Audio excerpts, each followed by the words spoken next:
مسلسل بھاگتے ہوئے اس کی سانس ٹوٹنے والی تھی، مگر وہ ایک لمحے کے لیے بھی رک نہیں سکتی تھی۔ اس نے خوفزدہ نظروں سے بھاگنے کے دوران ہی پیچھے مڑ کر دیکھا۔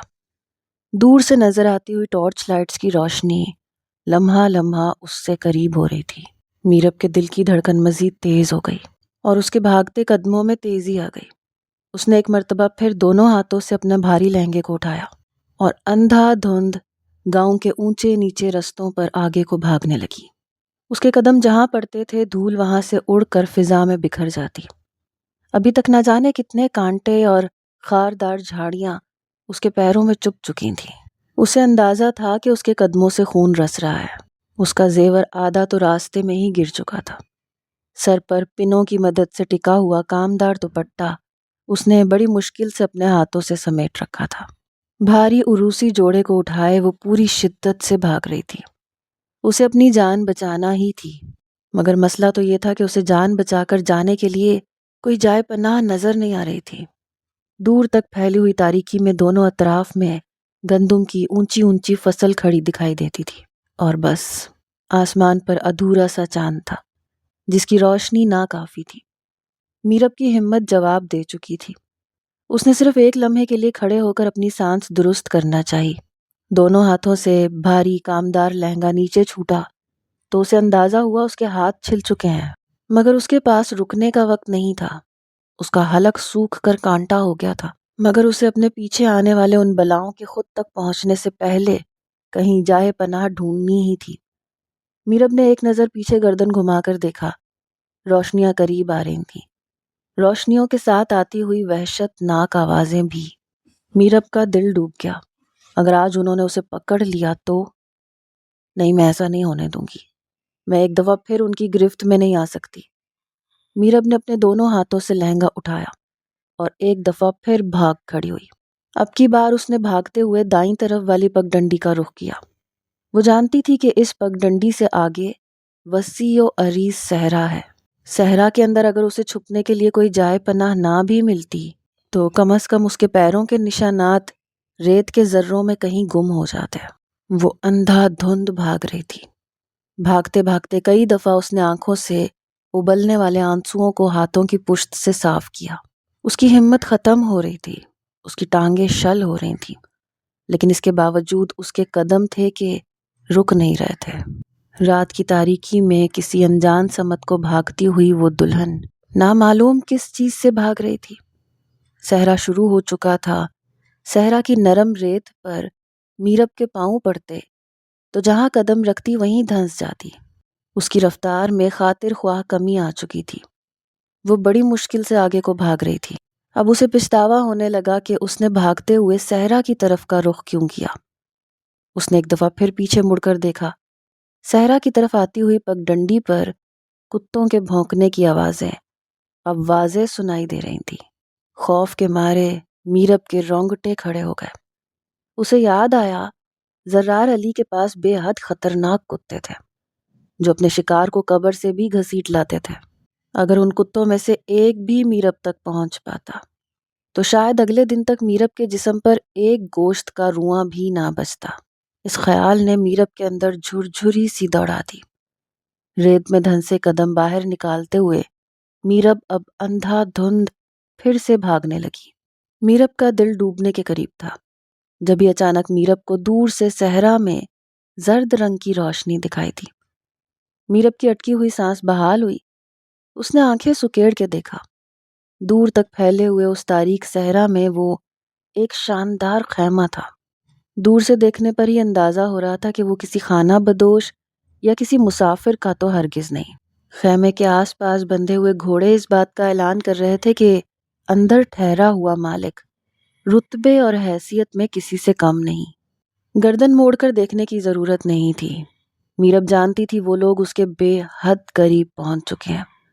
اس نے اپنی پوری قوت لگائی اور ایک آخری کوشش کے طور پر اس خیمے کی طرف بھاگنے لگی۔ خیمہ زیادہ دور نہ تھا۔ میرب دوڑتے ہوئے خیمے کے باہر بندھے گھوڑوں کے پاس سے گزری تو وہ اسے دیکھ کر ہنہنانے لگے۔ میرب نے خیمے کے سامنے تنا ہوا پردہ ہٹایا۔ وہ کسی طوفان کی طرح اندر داخل ہوئی۔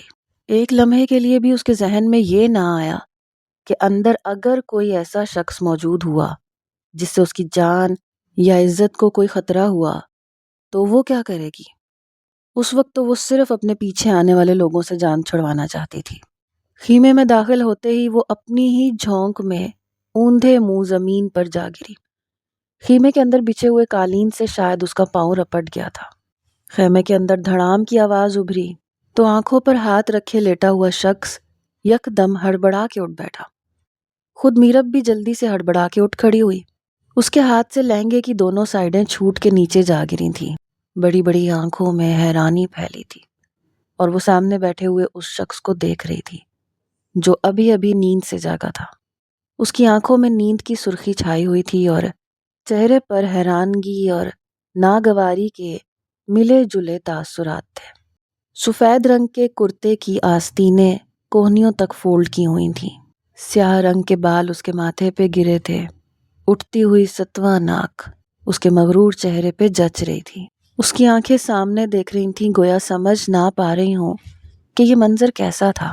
صحرا کے اس ویرانے میں وہ دنیا کے جھمیلوں سے بچ کر آرام کرنے آیا تھا، اور اس کے عین سامنے سرخ رنگ کے عروسی لباس میں ایک دلہن کھڑی تھی۔ دلہن وہ صرف اپنے عروسی لباس سے ہی لگ رہی تھی۔ کامدار دوپٹہ سر سے اتر کر دائیں طرف کو ڈھلکا ہوا تھا۔ سیاہ بال ریشم کے دھاگوں کی طرح اس کے کمر اور سینے پر بکھرے تھے۔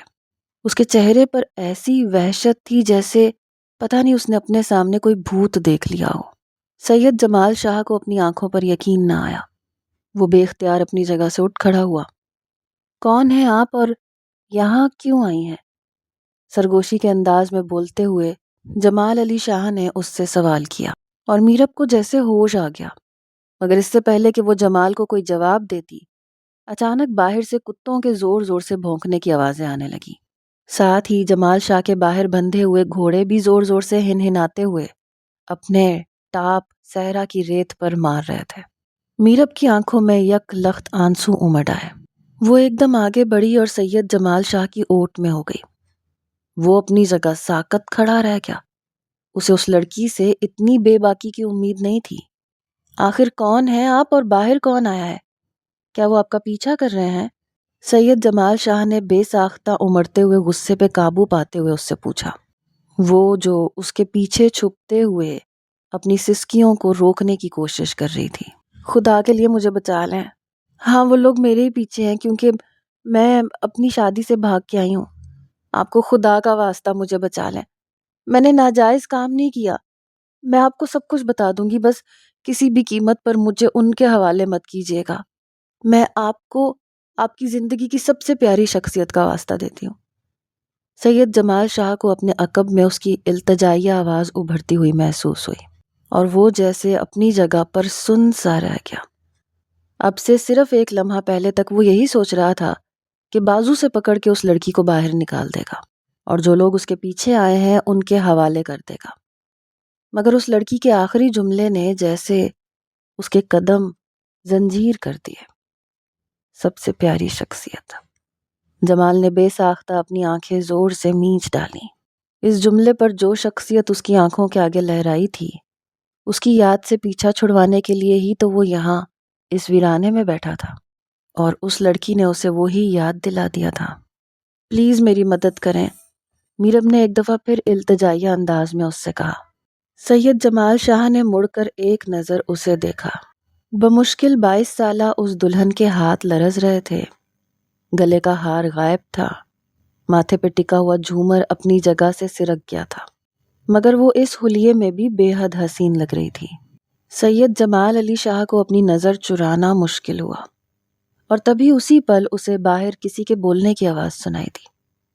آہستہ سے اپنی انگلی اٹھاتے ہوئے سید جمال علی شاہ نے اپنے ہونٹوں پر رکھی اور اسے خاموش رہنے کا اشارہ کیا، جس کے چہرے پر بے حد خوف پھیل گیا تھا۔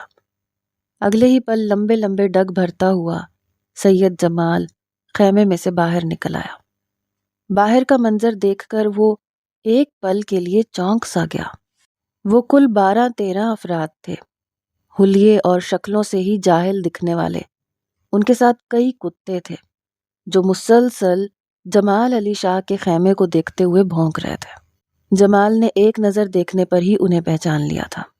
وہ قریبی کسی گاؤں کے رہنے والے لگتے تھے۔ ان کے لباس اور جوتے قیمتی تھے، ہاتھوں میں جدید طرز کے ہتھیار تھے، لیکن ان کے چہروں پہ چھائی ہوئی خباثت صاف بتا رہی تھی کہ وہ کسی اعلیٰ خاندان سے تعلق نہیں رکھتے۔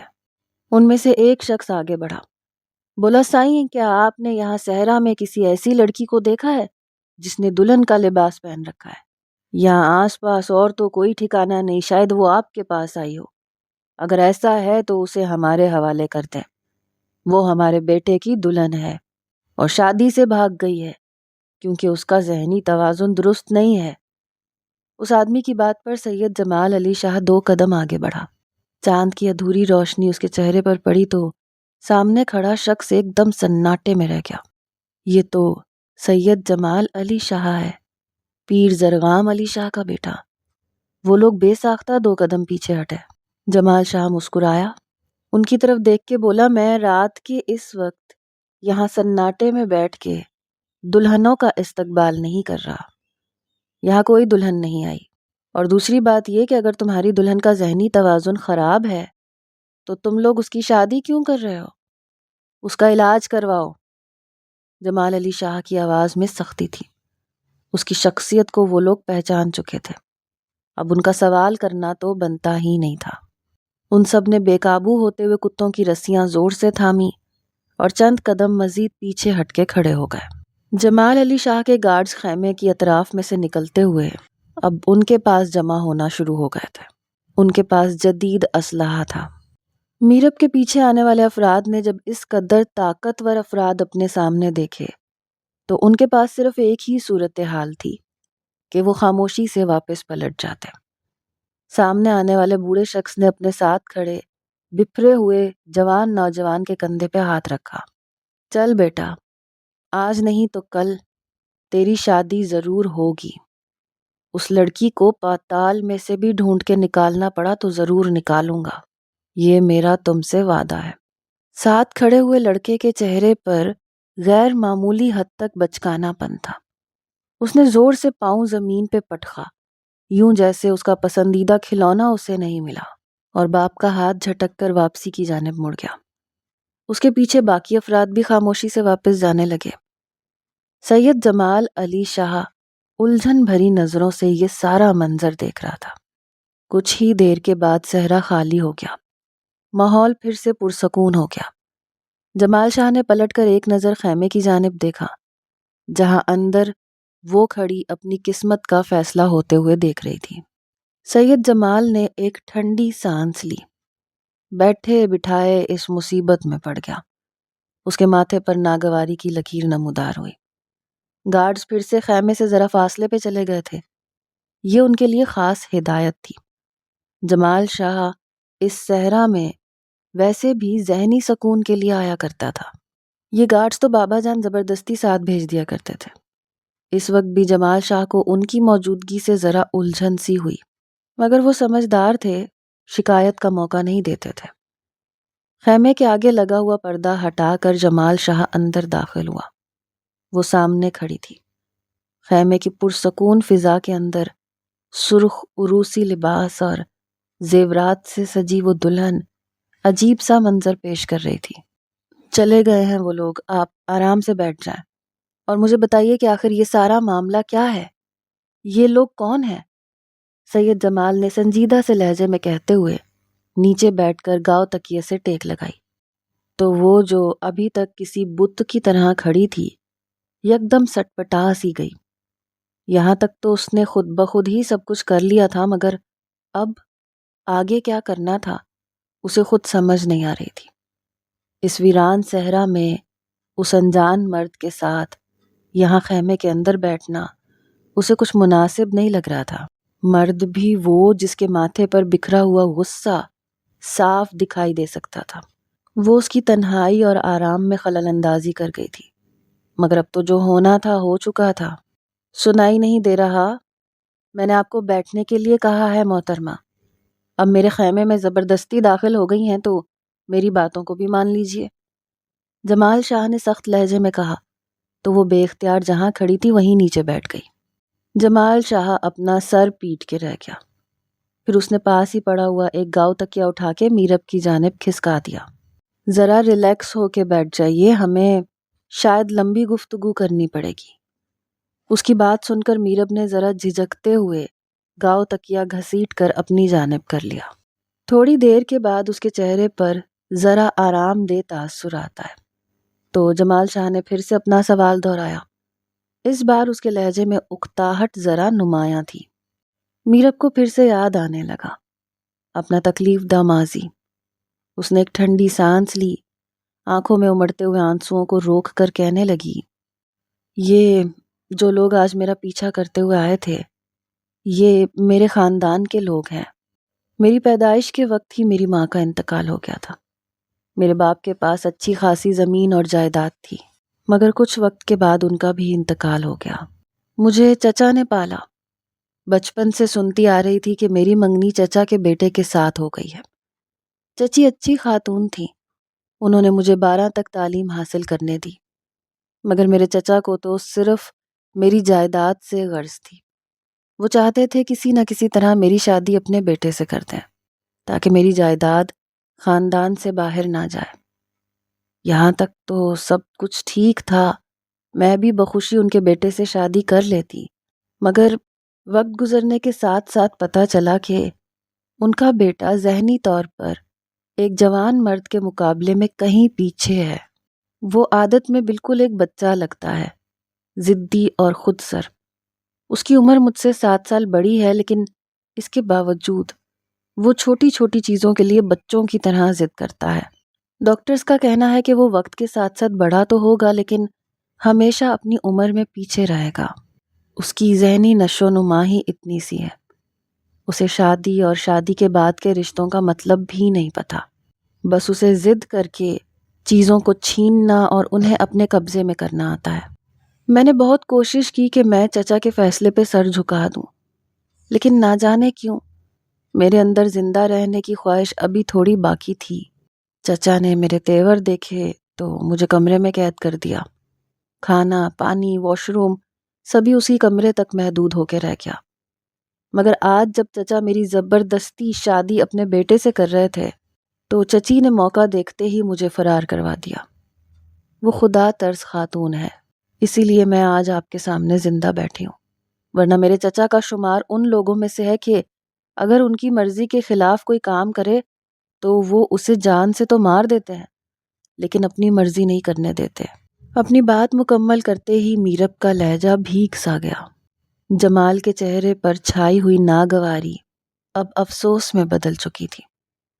حیرت ہے، آج کے ماڈرن زمانے میں بھی یہ سب کچھ ہوتا ہے۔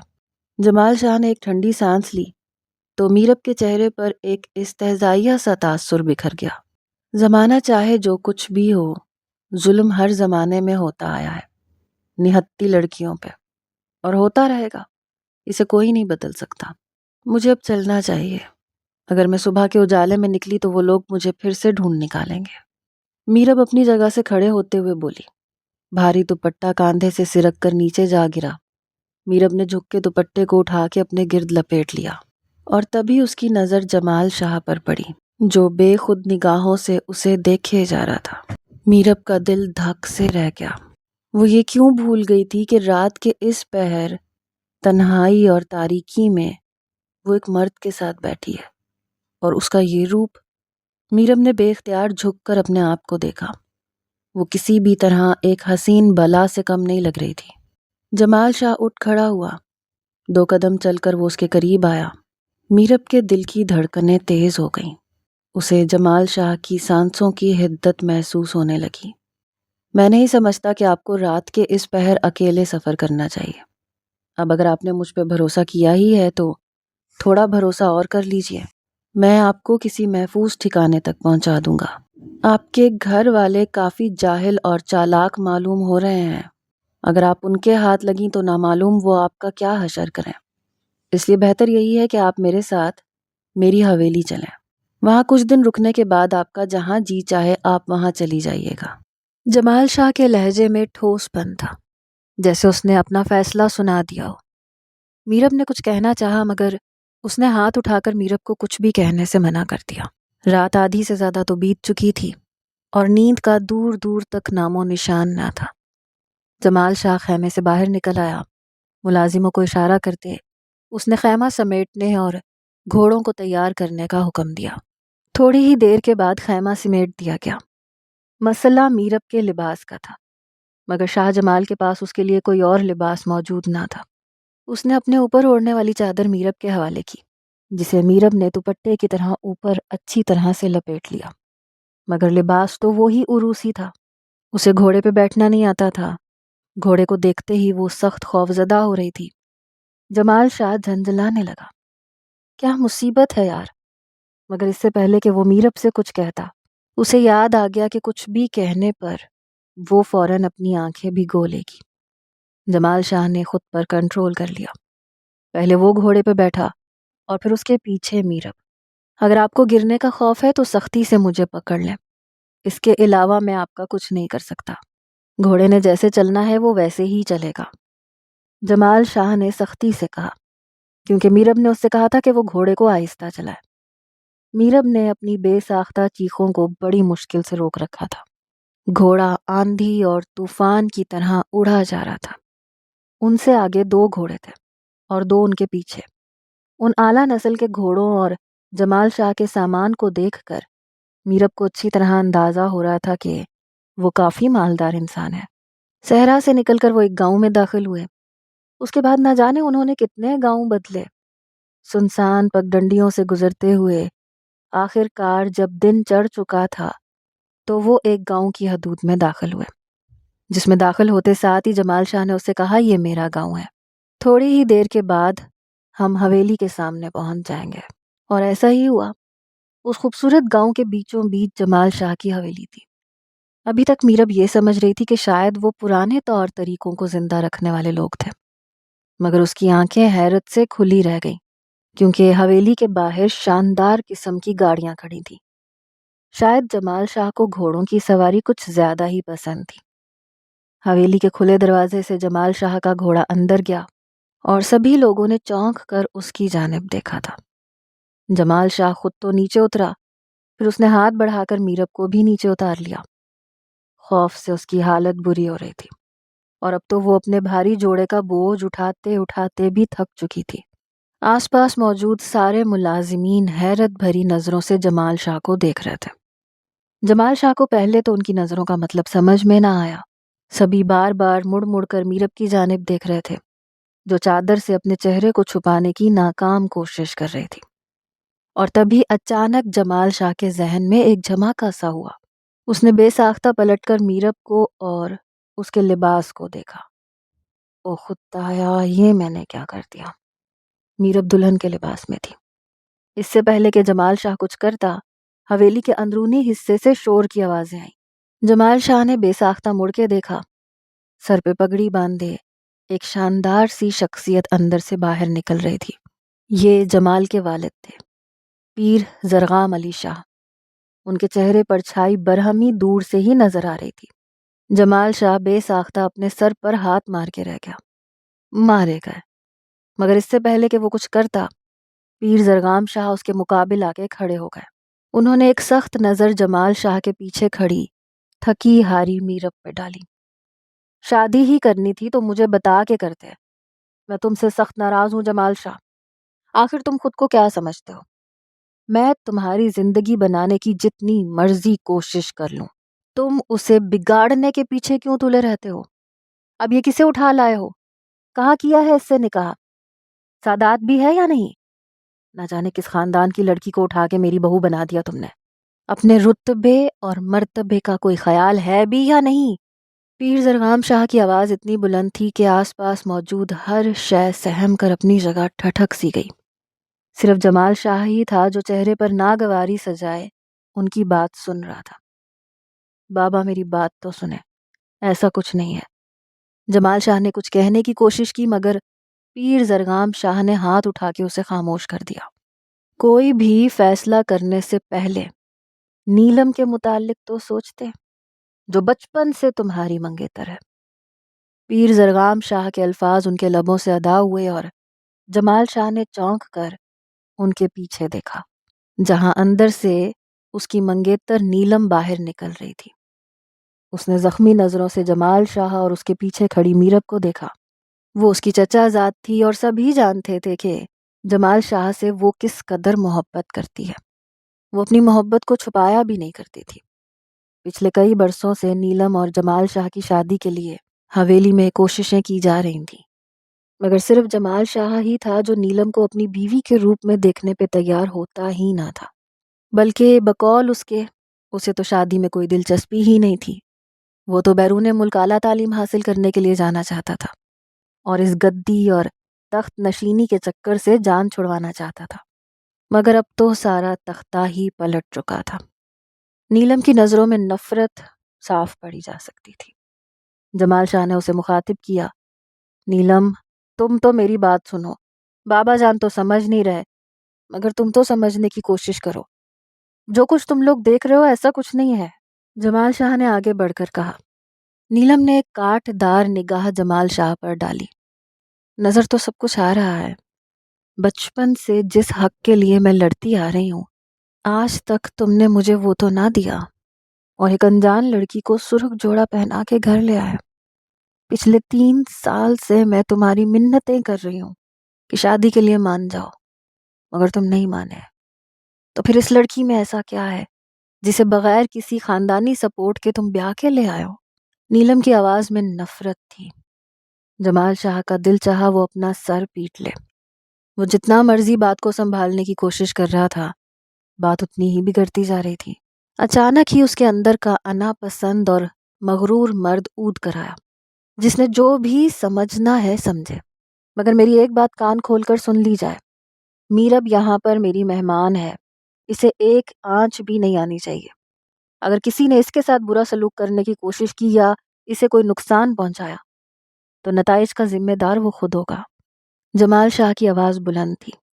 نیلم نے مڑتے ہوئے اپنا پیر زمین پہ پٹکا اور حویلی کے کھلے دروازے سے اندر چلی گئی۔ پیر زرغام شاہ افسوس بھری نظروں سے جمال شاہ کو دیکھتے رہے، جو میرب کو ساتھ لیے اسے اندر لے جا رہا تھا۔ میرب جو ہکا بکا یہ سارا کچھ دیکھ رہی تھی، اسے سمجھ نہیں آ رہا تھا کہ یہ سب کیا ہو رہا ہے۔ جمال شاہ اس کا ہاتھ کھینچتے ہوئے اندر لے کے جا رہا تھا جب اس نے گھبرا کے اپنا ہاتھ چھڑوایا۔ کیا ہو رہا ہے؟ یہ چھوڑے میرا ہاتھ، میں آپ کی بیوی نہیں ہوں، آپ یہ بات سب کو بتا کیوں نہیں دیتے؟ میرب نے جھنجھلا کے کہا تو ایک دم جمال شاہ اس کی جانب پلٹا۔ خاموش رہو، اب اگر سب کو یہ لگ رہا ہے کہ تم میری بیوی ہو تو لگنے دو، کم از کم اس بہانے اس نیلم سے تو میری جان چھوٹ جائے گی، اور ویسے بھی کچھ عرصے تک یہ شادی والا ٹاپک بھی بند ہو جائے گا، اور تمہیں تو مدد کی ضرورت تھی نا، مدد کر تو رہا ہوں تمہاری۔ کچھ عرصے یہاں رہو، اس کے بعد سب کو پتہ چل جائے گا کہ میری اور تمہاری شادی نہیں ہوئی، تو تم بخوشی اپنے راستے نکل جانا اور میں اپنا بیرون ملک جانے کا خواب پورا کر لوں گا۔ چند دنوں میں میرا اسکالرشپ آ جائے گا، خدا کے لیے تب تک اپنا منہ بند رکھ لو۔ سختی سے کہتے ہوئے جمال شاہ نے آخر میں اسے ہونٹوں پر انگلی رکھ کر منہ بند رکھنے کا جو اشارہ کیا، میرب کو نہ چاہتے ہوئے بھی غصہ آ گیا۔ سامنے سے ہی فیروزہ آ رہی تھی۔ جمال شاہ نے انہیں دیکھتے ایک سکون بھری سانس لی۔ بی بی فیروزہ، یہ میرب ہے، انہیں ان کا کمرہ دکھائیے اور ان کے آرام اور سکون کا خاص خیال رکھیے۔ میرب، ان کے ساتھ جاؤ، یہ ہماری حویلی کی پرانی ملازمہ ہے اور یہ میری ماں کی جگہ پہ ہے، ان سے تمہیں کوئی شکایت نہیں ہوگی۔ سرسری سے انداز میں کہتے ہوئے جمال شاہ وہاں سے چلا گیا۔ بی بی فیروزہ آگے بڑھ کر بڑی دلچسپ بھری نظروں سے میرب کا جائزہ لینے لگی۔ میرب کو جھنجھلاہٹ سی ہوئی، وہ اس کا ماتھا چوم رہی تھیں، ہاتھ چوم رہی تھیں۔ ہائے میرے جمال شاہ کی دلہن، کتنی پیاری لڑکی بیاہ کے لایا ہے، اس نیلم سے تو 1000 درجے اچھی ہے۔ بی بی فیروزہ کی بڑبڑاہٹ واضح تھی۔ میرب کے چہرے پہ مسکراہٹ بکھر گئی۔ بی بی، میں آپ کو آپ کے کمرے میں لے کے جاتی ہوں۔ بی فیروزہ نے اسے تھام کر ایک جانب کو چل پڑی تو وہ بھی خاموشی سے گھسٹتے ہوئے ان کے ساتھ چلنے لگی۔ کم از کم سب سے پہلے اسے بھاری جوڑے سے تو اپنی جان چھڑانی تھی، جس سے اب اسے بیزاری سی ہونے لگی تھی۔ اسے بے حد شاندار کمرہ دیا گیا تھا۔ بی بی فیروزہ نے حویلی میں نہ جانے کہاں سے ڈھونڈ ڈھانڈ کے اس کے ناپ کے کپڑے نکال لیے تھے۔ نہا دھو کر میرب نے اپنے کپڑے تبدیل کیے تو اسے سکون سا محسوس ہوا۔ بستر پر لیٹتے ہی اسے یاد آنے لگا، گاؤں میں تو کوہرام مچ گیا ہوگا، نہ جانے چچی کا کیا حشر کیا ہوگا۔ ماضی سوچتے ہوئے میرب کا خیال حال تک آیا تو وہ ایک دم جھنجھلا گئی۔ ایک تو یہ حویلی اور یہ جمال شاہ، یہ نہ جانے کہاں سے ٹکرا گئے، اب پتہ نہیں ان سے کب تک جان چھوٹے گی۔ یہی سوچتے سوچتے جانے کب اس کی آنکھ لگ گئی۔ آنکھ کھولی تو کمرے کے دروازے پہ دستک ہو رہی تھی۔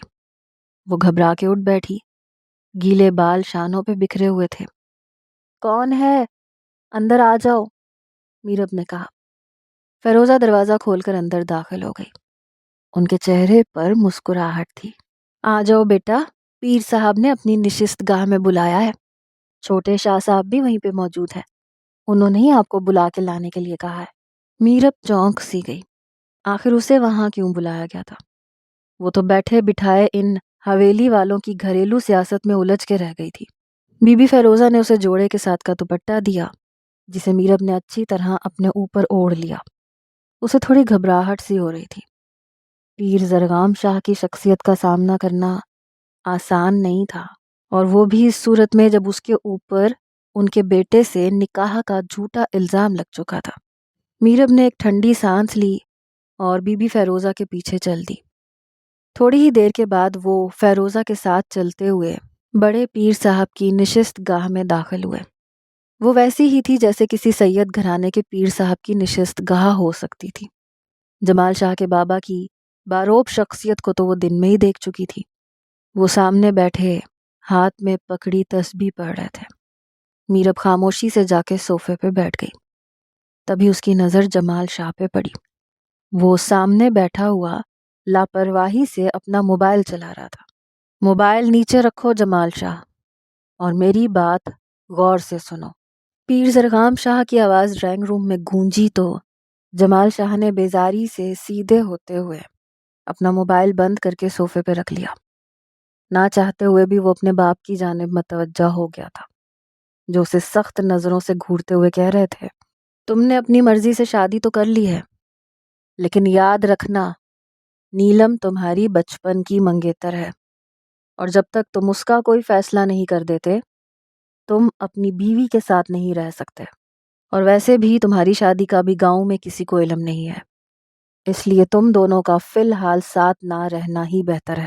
مجھے دقیانوسی مردوں کی طرح ذات برادری کے جھمیلے میں نہیں پڑنا، میں بس یہ چاہتا ہوں کہ لڑکی اچھے خاندان سے ہو اور مسلمان ہو، جو کہ دکھ رہا ہے۔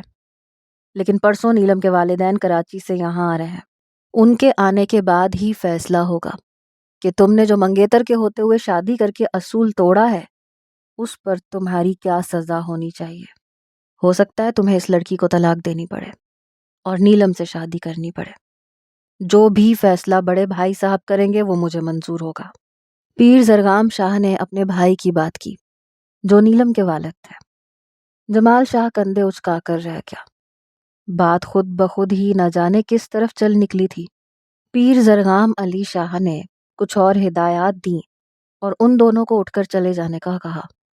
میرب نے ایک سخت نگاہ شاہ جمال پہ ڈالی، نہ جانے یہ لوگوں کو سچ کیوں نہیں بتا رہا۔ بی بی فیروزہ اسے لے کر واپس کمرے میں آ گئی تھی۔ پوری رات اس کی بے چین سی گزر گئی۔ صبح بی بی فیروزہ ناشتہ کمرے میں لائی تو انہوں نے میرب کے بالوں کی چوٹی بناتے اسے بتایا کہ جمال شاہ کی والدہ اس کے بہت بچپن میں ہی گزر گئی تھی۔ جمال شاہ انہیں بہت یاد کرتا ہے، صرف بی بی فیروزہ ہی ہیں جن سے وہ اپنے دل کی بات کرتا ہے، ورنہ وہ اتنا اکھڑ اور مغرور ہے کہ اپنے باپ سے بھی صحیح سے بات نہیں کرتا، کیونکہ وہ اسے سردار بنانا چاہتے ہیں اور جمال شاہ بیرون ملک جا کر پڑھنا چاہتا ہے۔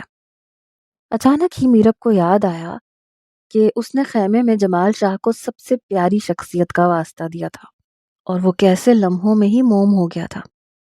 شاید اس کے ذہن میں اس وقت اس کی ماں کا تصور آیا تھا۔ جمال شاہ کی شخصیت کے ان چھپے ہوئے پہلوؤں کو جان کر میرب کو بہت حیرت ہوئی، اسے وہ اچھا لگنے لگا۔ بی بی فیروزہ نے اسے کہا کہ وہ یوں کمرے میں نہ چھپ کے بیٹھی رہے بلکہ باہر بھی نکلا کرے۔ میرب نے ٹھنڈی سانس لی۔ کمرے میں بیٹھ کے اس نے کرنا بھی کیا تھا؟ دوپہر کے قریب وہ جوتا پہنتے ہوئے کمرے سے باہر نکل گئی۔ یوں ہی حویلی کا جائزہ لیتے ہوئے وہ کچن کو ڈھونڈ رہی تھی جب اس کے کانوں میں آواز پڑی۔ وہ جمال شاہ کی تھکاوٹ سے بھری آواز تھی۔ بی بی فیروزہ، میں آ گیا ہوں، کھانا لگا دیں۔ میں نے آپ سے پلہ مچھلی بنانے کا کہا تھا، کیا آپ نے وہ بنائی ہے؟ میرب ٹھٹک کے رک سی گئی۔ وہ سامنے سے اندر آتا ہوا نظر آ رہا تھا۔ میرب اس وقت راہداری میں کھڑی تھی۔ اس نے میرب کو ابھی تک نہیں دیکھا تھا۔ بی فیروزہ سامنے سے نمودار ہوئی۔ ارے میرا بیٹا، مجھے معاف کر دو، میں بھول گئی تھی۔ اب بوڑھی ہو گئی ہوں نا، یاد نہیں رہتا۔ تم دوسرے کسی ملازم کے ہاتھ کا پکا ہوا کھاتے بھی تو نہیں ہو، ورنہ میں صبح ہی کہہ دیتی۔ درجن بھر ملازمائیں کچن میں کھڑی ہیں، کوئی نہ کوئی تو بنا ہی دیتی۔ بی بی فیروزہ کی آواز پہ جمال کے چہرے پر خفگی سی پھیل گئی۔ رہنے دیں بی بی فیروزہ، آج اماں زندہ ہوتی تو فوراً سے بنا دیتی۔ اس کے لہجے میں اتنا ٹوٹا ہوا دکھ تھا کہ میرب کا دل دھک سے رہ گیا۔ جمال شاہ اپنے کمرے میں چلا گیا۔ میرب چھوٹے چھوٹے قدم اٹھاتی حویلی کی شاندار آرائش دیکھتی آگے بڑھتی رہی۔ تھوڑی ہی دیر بعد وہ کچن تک آ گئی۔ خوب بڑا اور شاندار سا کچن تھا جس میں 2-3 ملازمائیں کام کر رہی تھیں۔ میرب کو دیکھتے ہی سب ایک دم ٹھٹک سی گئی۔ پھر ایک شوخ سی ملازمہ نے سلام کیا۔ سلام چھوٹی مالکن۔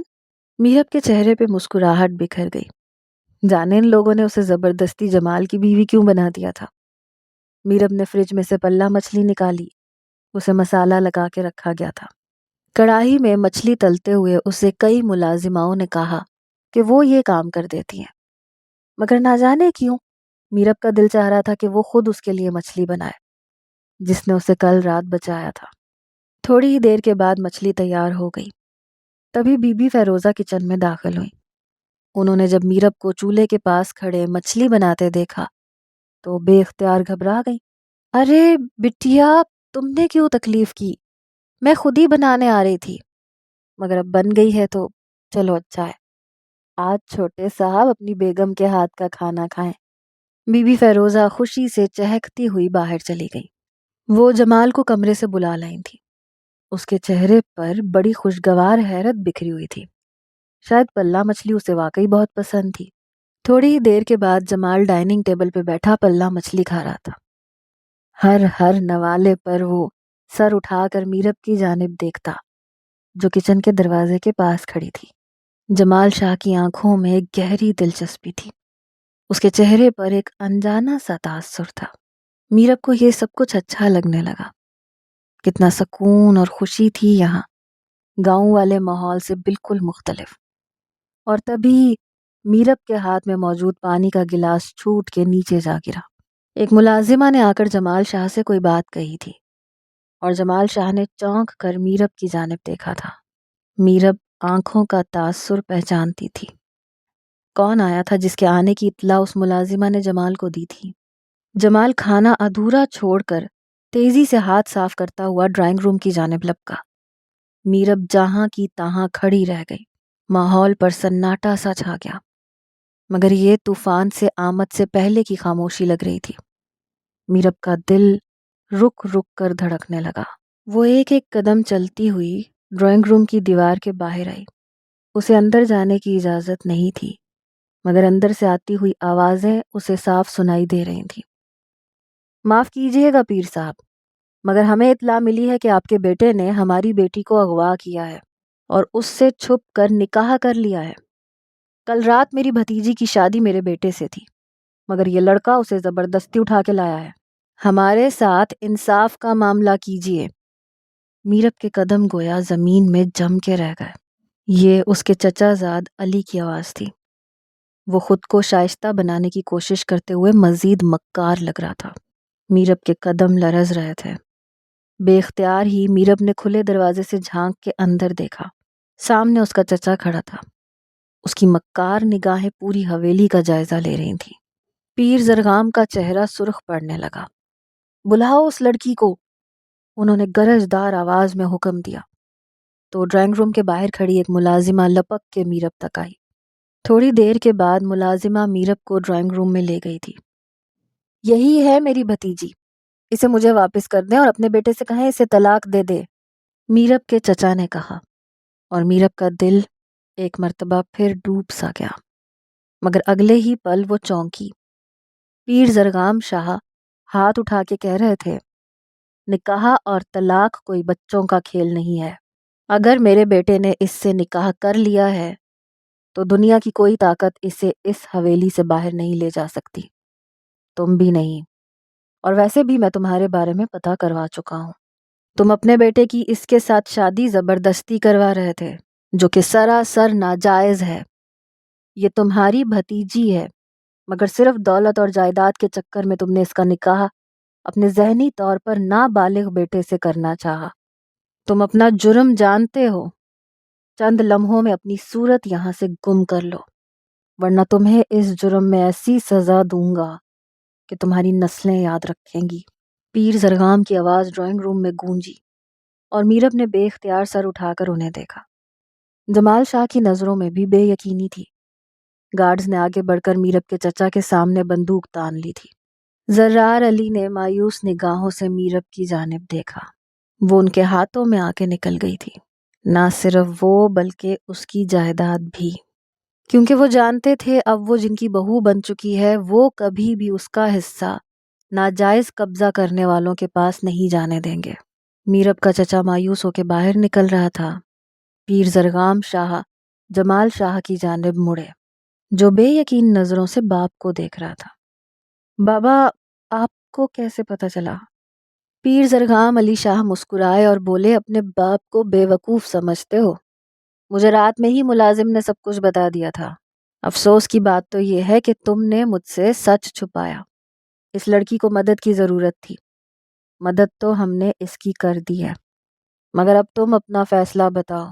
نیلم کے باپ سے میری بات ہو گئی ہے، نیلم واپس جانا چاہتی ہے، اسے تمہاری اس لڑکی سے شادی کرنے پہ کوئی اعتراض نہیں ہے، کیونکہ وہ سمجھتی ہے کہ تم اس سے محبت ہی نہیں کرتے، اور اس صورت میں تم سے شادی کرنا فضول ہے۔ تم بتاؤ، کیا تم اس سے شادی کرنا چاہتے ہو یا صرف مدد کی نیت سے اسے یہاں لائے ہو؟ جمال شاہ نے باپ کے سوال پر بے ساختہ مڑ کر میرب کو دیکھا۔ وہ بے یقین نظروں سے اسے دیکھ رہی تھی، یوں جیسے کہہ رہی ہو، مجھے پھر سے بے آسرا مت کرنا، مجھے پھر سے درندوں کے حوالے مت کرنا۔ جمال شاہ بھرپور انداز میں مسکرا دیا، میرے دل کی بات تو آپ جان ہی گئے ہوں گے بابا، باقی سب بھی تو جان ہی لیتے ہیں، میں اس سے نکاح کرنا چاہتا ہوں۔ میرب اب وہاں مزید نہیں رہ سکتی تھی، اس کے لبوں پر بڑی خوبصورت مسکراہٹ بکھر گئی اور اگلے ہی پل بھاگتے ہوئے اپنے کمرے میں جا گھسی۔ 2 روز بعد ہی اسے جمال شاہ کی دلہن بنا دیا گیا تھا۔ زندگی اس کے لیے جنت سے بھی حسین ہو گئی تھی۔